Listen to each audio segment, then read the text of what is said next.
Friends, मैं आपकी दोस्त अदिति फिर से लेकर आई हूँ आप सभी के लिए संजीवनी एंड रिया की स्टोरी का अगला पार्ट। आई होप आप सभी अच्छे होंगे और अपना ढेर सारा ख्याल रख रहे होंगे। स्टोरी को लाइक कमेंट शेयर करना बिल्कुल भी मत भूलिएगा दोस्तों। अगर चैनल को सब्सक्राइब नहीं किया है तो कर लीजिएगा। तो चलिए शुरू करते हैं अपनी आगे की स्टोरी। थोड़ा सा प्रीवियस पार्ट में आपने सुना था कि नेहा रिया की जिंदगी में दोबारा दस्तक देती है और उससे मिलने की बात करती है। और रिया ये सोचकर उससे मिलने जाती है कि वो मिलकर सब खत्म कर देगी। लेकिन नेहा रिया को दोबारा बुलाती है और वो फिर उससे दोबारा मिलने जाती है। इस बीच संजीवनी भी के दिल में भी डर आ जाता है कि कहीं रिया उसे माफ ना कर दे और उसके साथ आगे न बढ़ जाए। लेकिन रिया नेहा को माफ जरूर करती है, लेकिन उसके साथ आगे नहीं बढ़ती है। वो लौटकर वापस संजीवनी के पास आती है। और अब आगे दूरियों का सफर। रिया और संजीवनी ने फैसला कर लिया था कि वो कुछ दिनों के लिए शहर की भागदौड़ से दूर चली जाएंगी। अगले दिन सुबह दोनों ने अपने बैग पैक किए, हल्के कपड़े, कुछ किताबें और एक दूसरे के साथ बिताने का वादा। रिया ने एक छोटे से पहाड़ी गांव का नाम सुझाया था, जो शहर से कुछ घंटों की दूरी पर था। वहां न शोर था न भीड़, बस शांत पहाड़, बहती नदी और अनछुए रास्ते। संजीवनी को ये विचार पसंद आया और दोनों बिना देर किए निकल पड़े।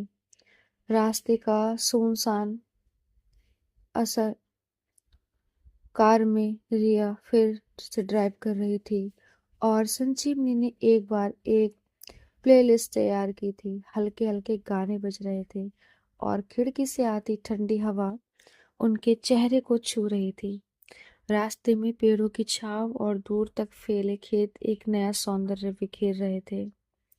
रिया ने एक पल के लिए संजीवनी की ओर देखा और कहा, तुम्हें नहीं लगता कि कभी कभी दूर चले जाना जरूरी होता है? अपने लिए, अपने मन के लिए।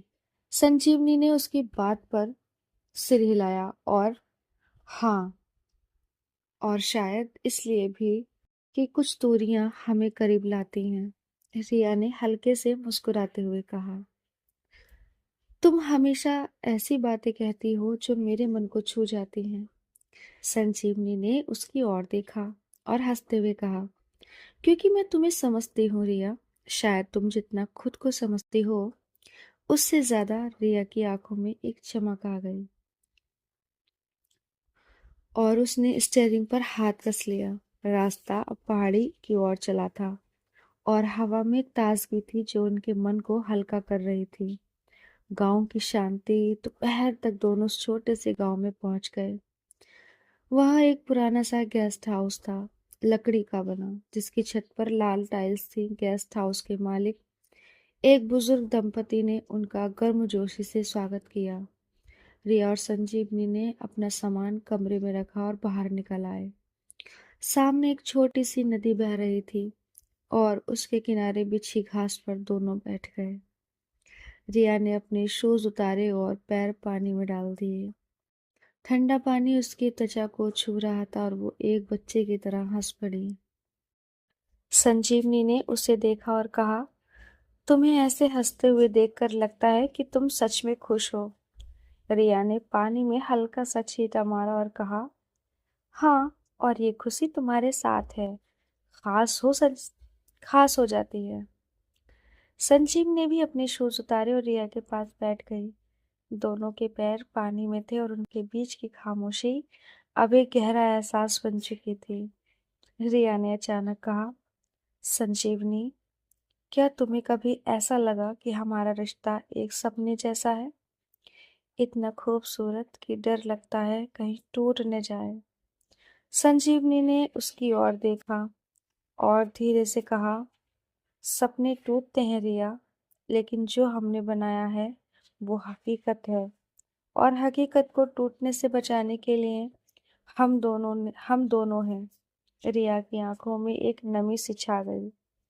उसने संजीवनी का हाथ थाम लिया और कहा, तुम मेरे लिए वो सच हो जो मैंने कभी सोचा भी नहीं था। संजीवनी ने उसकी उंगलियां हल्के से दबाई। और तुम मेरे लिए वो एहसास हो जो मैंने हमेशा चाहा था।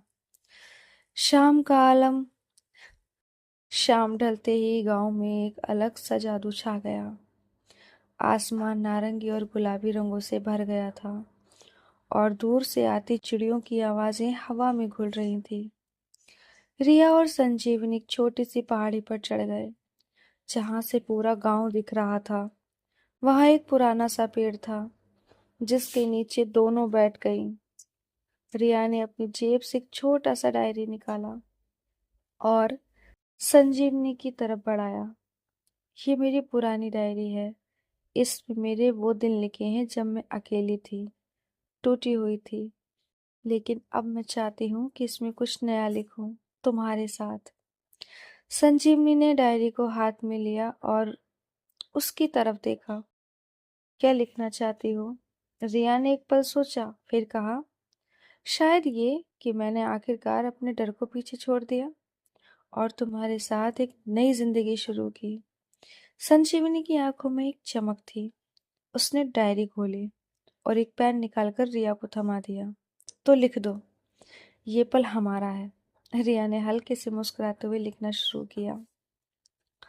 उसकी लिखावट में एक नई ऊर्जा थी, जैसे हर शब्द उसके दिल से निकल रहा हो। संजीवनी ने उसे देखती रह गई और उसके चेहरे पर एक गर्व सा झलक रहा था। रात की बातें रात को गेस्ट हाउस के छोटे से आंगन में दोनों ने अलाप जलाया। ठंड बढ़ रही थी और आग की गर्माहट उनके चेहरे को रोशन कर रही थी। रिया ने कंबल लिया और संजीवनी के साथ मिलकर उसे ओढ़ लिया। दोनों करीब बैठे थे और अलाप की चटकती आवाज उनके बीच की खामोशी को भर रही थी। संजीवनी ने अचानक कहा, रिया, क्या तुम्हें लगता है कि हम हमेशा ऐसे ही रहेंगे, एक दूसरे के साथ ऐसे ही खुश? रिया ने उसकी ओर देखा और धीरे से कहा, पता नहीं संजीवनी, लेकिन मैं इतना जानती हूँ कि मैं तुम्हारे साथ हर पल को जीना चाहती हूँ, खुशी हो या मुश्किल। संजीवनी ने उसकी बात पर सिर हिलाया। और मैं तुम्हारे साथ हर मुश्किल को आसान बनाना चाहती हूँ। रिया ने संजीवनी के कंधे पर सिर रख दिया। तो फिर हमारा वादा पक्का है। संजीवनी ने हल्के से हंसते हुए कहा, पक्का। एक अनजाना एहसास, रात गहरी हो चुकी थी और दोनों अपने कमरे में लौट आए। रिया खिड़की के पास खड़ी थी और बाहर का अंधेरा उसे एक अजीब सा सुकून दे रहा था। संजीवनी बिस्तर पर लेटी उसकी ओर देख रही थी। क्या सोच रही हो? संजीवनी ने पूछा। रिया ने मुड़कर उसकी ओर देखा और कहा, बस यही कि ये शांति कितनी कीमती है और ये तुम्हारे साथ और भी खास है। संजीवनी ने मुस्कुराते हुए कहा, तो इसे थामे रखो रिया, ये हमारा सच है। रिया बिस्तर पर संजीवनी के पास आकर लेट गई। जब रिया संजीवनी के पास आकर लेट गई तो दोनों की सांसें एक दूसरे से मिल रही थी। उनके दिल की बेचैनियां, उनकी आंखें एक दूसरे में कुछ ढूंढ रही थी। उस रात नींद ने उन्हें धीरे धीरे अपनी आगोश में लिया, लेकिन उनके दिल एक दूसरे के करीब थे। लेकिन अभी तक थोड़ी सी दूरियां कायम थीं, या ये कहूं कि अभी दो दिल एक होना बाकी थे। रात की खूबसूरत आगोश के बाद गांव की शांत सुबह ने रिया और संजीवनी को एक नई ताजगी दी। खिड़की से आती ठंडी हवा और दूर से आती मुर्गे की बांग ने उन्हें धीरे से जगाया। रिया ने आंखें खोली तो देखा कि संजीवनी पहले ही उठ चुकी थी और खिड़की के पास खड़ी बाहर के नजारे देख रही थी। उसकी सिल्क की शॉल उसके कंधों पर लिपटी थी और सुबह की रोशनी उसके चेहरे को एक अलग सा नूर दे रही थी। रिया ने बिस्तर से उठते हुए कहा, तुम सुबह सुबह इतनी खूबसूरत कैसे लग सकती हो? संजीवनी ने मुड़कर उसकी ओर देखा और हल्के से हंसते हुए कहा, शायद इसलिए कि मैं यहाँ तुम्हारे साथ हूँ। रिया उसके पास गई और खिड़की से बाहर झांका। नदी का पानी चमक रहा था और पहाड़ों पर धुंध थी। एक पतली परत छाई थी। यहाँ से जाने का मन नहीं कर रहा, उसने धीरे से कहा। संजीवनी ने उसकी ओर देखा। तो कुछ दिन और रुक जाते हैं। क्या चलती है? रिया ने एक पल सोचा, फिर मुस्कुराकर कहा, नहीं, हमें लौटना चाहिए। ये शांति यहाँ की है, लेकिन इसे अपने साथ ले चलना हमारी जिम्मेदारी है। संजीवनी ने उसकी बात पर सिर हिलाया। एक बात थी दोस्तों, यहाँ संजीवनी कभी उसे किसी भी चीज, किसी भी बात के लिए मना नहीं करती थी। वो उसे अंदर ही अंदर बहुत चाहती थी। बेशुमार मोहब्बत करने लगी संजीवनी रिया से। पता नहीं उन ये दूरियां कब मिटेंगी। तुम सही कहती हो, चलो तैयार हो जाओ, लेकिन वादा करो कि ये सुकून हमें अपने साथ ले जाएंगे। रिया ने उसकी उंगलियां थाम ली। वादा, वापसी का। दोनों ने गेस्ट हाउस के मालिकों को अलविदा कहा और वापसी की राह पकड़ ली। कार में इस बार संजीवनी ड्राइव कर रही थी और रिया खिड़की के पास बैठी थी। रास्ते में दोनों ने कम बातें की, लेकिन उनकी खामोशी में गहरा जुड़ाव का था। गांव की शांति ने उनके मन को एक नई मजबूती दी थी और अब वे शहर की हलचल का सामना करने के लिए तैयार थीं। रिया ने अचानक कहा, संजीवनी, तुम्हें क्या लगता है, शहर में सब कुछ वैसा ही होगा जैसा हमने छोड़ा था? संजीवनी ने स्टीयरिंग पर हाथ रखते हुए कहा, शायद नहीं, लेकिन हम बदल गए हैं रिया, और यही मायने रखता है। रिया ने उसकी ओर देखा और हल्के से मुस्कुराई। हाँ, अब मैं पहले की रिया नहीं हूँ, और ये तुम्हारी वजह से है। संजीवनी ने उसकी बात पर हल्की सी हंसी छोड़ी। और मैं पहले की संजीवनी नहीं हूँ, तुम्हारी वजह तुम्हारी वजह से। दोनों की हंसी कार में गूंज उठी और रास्ता पहले से कहीं ज्यादा हल्का लग रहा था। शहर की दहलीज, शाम ढलते ढलते दोनों शहर में अपने घर पहुंच गए।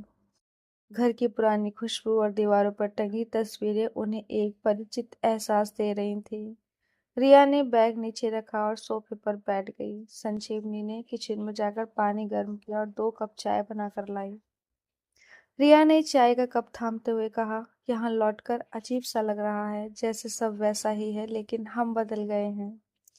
संजीवनी उसके पास बैठ गई। शायद यही जिंदगी है, बाहर सब वैसा ही रहता है, लेकिन अंदर कुछ न कुछ बदलता रहता है। रिया ने उसकी ओर देखा और धीरे से कहा, तुम्हारे साथ बदलाव अच्छा लगता है। संजीवनी ने उसकी बात पर मुस्कुराते हुए कहा, और मुझे तुम्हारे साथ। अगले दिन सुबह रिया अपने कॉफी कैफे अरोमा के लिए तैयार हो रही थी। तभी उसने अपने मैनेजर अजय का कॉल आया। उसकी आवाज में हल्की चिंता थी। रिया, तुम जल्दी आ सकती हो, कुछ बात करनी है। रिया ने संजीवनी की ओर देखा और कहा, लगता है कैफे में कुछ जरूरी है, मैं जल्दी लौटूंगी। संजीवनी ने हल्के से सिर हिलाया, ठीक है, ध्यान रखना। रिया कैफे पहुंची तो अजय उसे अपने छोटे से ऑफिस में ले गया। उसने कहा, रिया, तुम्हारी छुट्टी के बाद से कुछ स्टाफ और कस्टमर्स तुम्हारे बारे में बात कर रहे हैं। रिया की भौहें सिकुड़ गईं। कैसी बातें? अजय ने एक पल रुककर कहा, तुम्हारे और संजीवनी के रिश्ते के बारे में।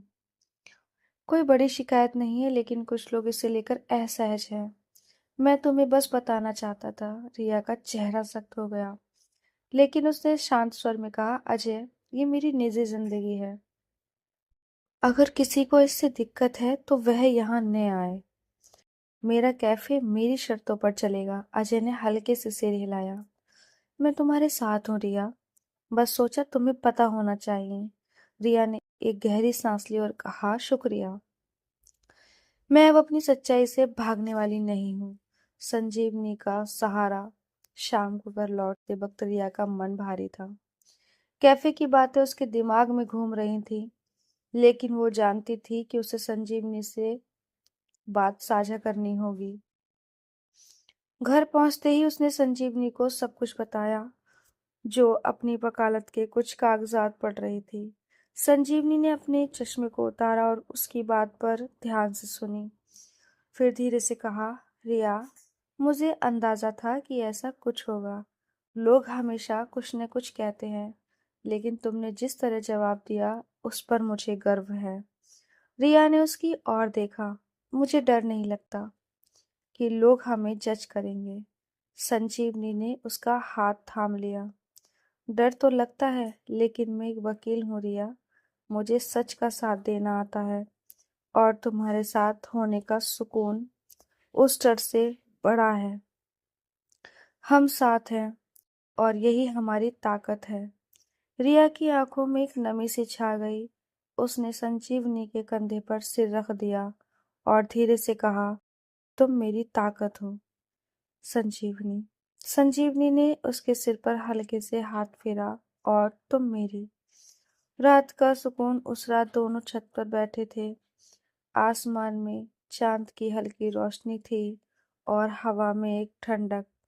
रिया ने संजीवनी की ओर देखा और कहा, हमने गांव की शांति को यहाँ लाने का वादा किया था। क्या वो अभी भी हमारे साथ है? संजीवनी ने उसकी आंखों में देखा और कहा, हाँ रिया, वो हमारे दिलों में है, और जब तक हम साथ हैं वो कहीं नहीं जाएगी। रिया ने उसकी उंगलियां थाम ली। दुनिया की बातें अब उनके लिए मायने नहीं रखती थीं। रिया का कॉफी कैफे और संजीवनी की वकालत दोनों अपने अपने सच को जी रही थीं, और उनका रिश्ता हर चुनौती से बड़ा हो चुका था। अगली सुबह की हल्की धूप घर की खिड़कियों से छनकर अंदर आ रही थी। रिया और संजीवनी नाश्ते की मेज पर बैठे थे, लेकिन आज का माहौल कुछ अलग था। रिया का मन अपने कॉफी कैफे अरोमा की बातों से थोड़ा भारी था, और संजीवनी उसकी चुप्पी को पढ़ रही थी। उसने टोस्ट का एक टुकड़ा लिया, रिया की प्लेट में रखा और धीरे से कहा, कुछ खा लो रिया। सोचने से कुछ बदलने वाला नहीं है।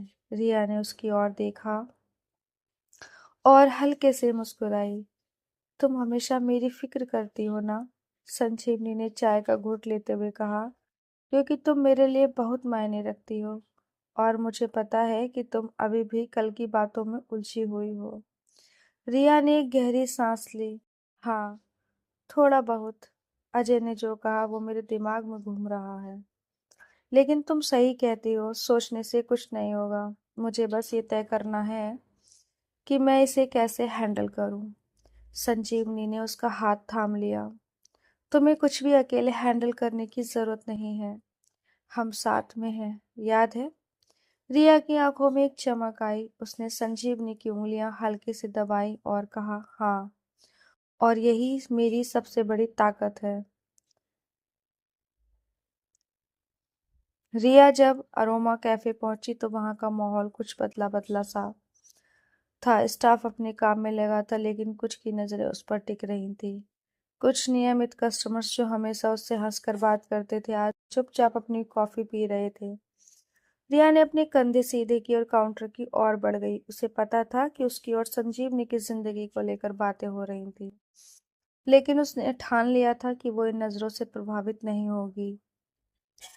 काम शुरू करने से पहले उसकी एक स्टाफ मेंबर पूजा उसके पास आई। उसने हिचकिचाते हुए कहा, रिया दी, मैं बस इतना कहना चाहती हूँ कि मुझे कोई फर्क नहीं पड़ता कि लोग क्या कर रहे हैं, क्या कह रहे हैं।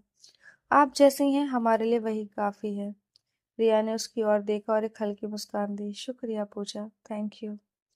तुम्हारी ये बात मेरे लिए बहुत मायने रखती है। पूजा ने सिर हिलाया और अपने काम पर चली गई।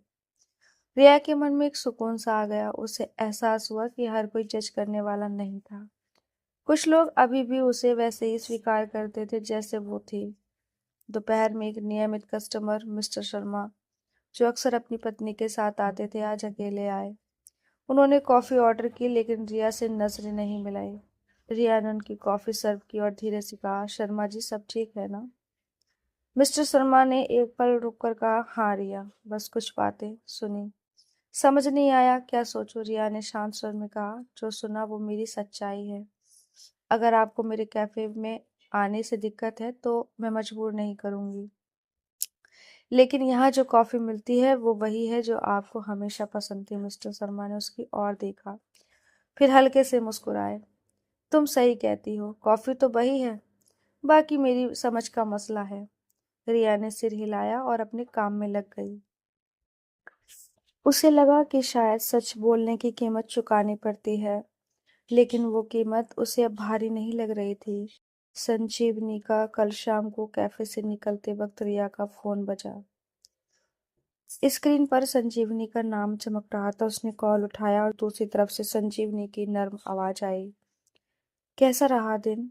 मैं आज एक केस की फाइल पढ़ रही थी, सोचा तुमसे बात कर लूं। रिया ने एक गहरी सांस ली और कहा, थोड़ा अजीब। कुछ लोग चुप थे, कुछ ने फुसफुसाहट की, लेकिन पूजा ने मेरा साथ दिया और एक कस्टमर से बात हुई। लगा कि शायद वो समझने की कोशिश कर रहे हैं। संजीवनी ने उसकी बात सुनी और कहा, रिया, जो लोग चुप हैं या फुसफुसा रहे हैं वो शायद अभी अपने दिमाग से जूझ रहे हैं, लेकिन जो तुम्हारे साथ है वही असली है। तुम ठीक हो ना? रिया ने हल्के से हंसते हुए कहा, हाँ, तुम्हारी आवाज़ सुनकर अब ठीक हूँ। तुम्हारा केस कैसा रहा? संजीवनी ने जवाब दिया, अच्छा रहा। एक क्लाइंट को जमानत दिलाई, लेकिन अब मैं घर पर हूँ और तुम्हारा इंतजार कर रही हूँ। कुछ खास बनाया है तुम्हारे लिए? जिया की आंखों में चमक आ गई। क्या? आकर देख लेना, संजीवनी ने हंसते हुए कहा। घर की गर्माहट घर पहुंचते ही रिया को खाने की खुशबू ने स्वागत किया। उफ!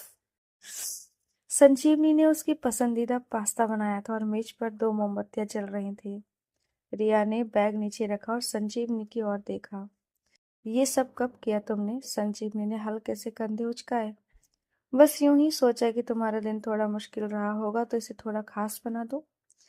रिया उसके पास गई और उसे गले लगा लिया। तुम सच में मेरे लिए बहुत कुछ करती हो। संजीवनी ने उसकी पीठ थपथपाई। और तुम मेरे लिए। अब चलो, खाना ठंडा हो रहा है। दोनों मेज पर बैठ गए और खाने के साथ साथ दिन की बातें साझा करने लगे। रिया ने कैफे की घटनाएं बताईं और संजीवनी ने अपने केस की बातें। संजीवनी ने कहा, रिया, लोग हमेशा कुछ न कुछ कहते हैं। मैं कोर्ट में हर दिन ऐसे लोगों से मिलती हूँ जो सच को तोड़ मरोड़ देते हैं, लेकिन उनकी बातों का वजन उतना ही होता है जितना तुम उन्हें देती हो। रिया ने उसकी ओर देखा और कहा, तुम सही कहती हो। मैं अब इन नज़रों को अपने ऊपर हावी नहीं होने दूंगी। संजीवनी ने मुस्कुराते हुए कहा, ये हुई ना मेरी रिया की बात। खाना खत्म करने के बाद दोनों छत पर चले गए। चांद आज पूरा था और उसकी रोशनी चारों तरफ फैल रही थी। रिया ने संजीवनी की ओर देखा और कहा, आज कैफे में एक पल के लिए मुझे लगा कि शायद मैं गलत हूँ, कि शायद मुझे अपनी सच्चाई छुपानी चाहिए थी। लेकिन फिर तुम्हारी बातें याद आईं और मुझे एहसास हुआ कि मैं सही रास्ते पर हूँ। संजीवनी ने उसका हाथ थाम लिया। रिया, अपनी सच्चाई को जीना कभी गलत नहीं होता। मैं एक लॉयर हूँ, मुझे सच की कीमत पता है। हाँ, लोग सवाल उठाएंगे, नजरें बदलेंगी, लेकिन जो मायने रखता है वो ये है कि तुम अपने दिल से ईमानदार हो। और मैं तुम्हारे साथ हूँ हर कदम पर। रिया की आंखों में एक नमी सी छा गई। उसने संजीवनी के कंधे पर सिर रख दिया और धीरे से कहा, तुम मेरे लिए घर हो संजीवनी, वो जगह जहाँ मैं हमेशा लौटना चाहती हूँ। संजीवनी ने उसके सिर पर हल्के से हाथ फिराया। और तुम मेरे लिए वो वजह हो जिसके लिए मैं हर दिन जीना चाहती हूँ। दोनों चांदनी में बैठे रहे और हवा उनकी खामोशी को एक गीत सा बना रही थी। कैफे की नजरें और संजीवनी के कोट के सच अब दूर की बात लग रहे थे। उनके बीच का प्यार हर चुनौती से बड़ा था। आगे क्या होगा? क्या रिया अपने कैफे अरोमा में लोगों की नज़रों को पूरी तरह नज़रअंदाज कर पाएगी, या संजीवनी अपने वकालत के अनूप से रिया को और हिम्मत दे पाएगी, या फिर कोई नया मोड़ उनकी शांति को परखने की कोशिश करेगा? तो फ्रेंड्स, मैं इस एपिसोड को यही रोकती हूँ। जल्दी मिलूंगी अगले एपिसोड के साथ। तब तक आप इसे एंजॉय कीजिए, लाइक कमेंट शेयर कीजिए, चैनल को सब्सक्राइब करना बिल्कुल भी मत भूलिएगा। तो चलिए मिलते हैं जल्दी, तब तक अपना ख्याल रखिए, अपनों का ख्याल रखिए। Bye bye, take care.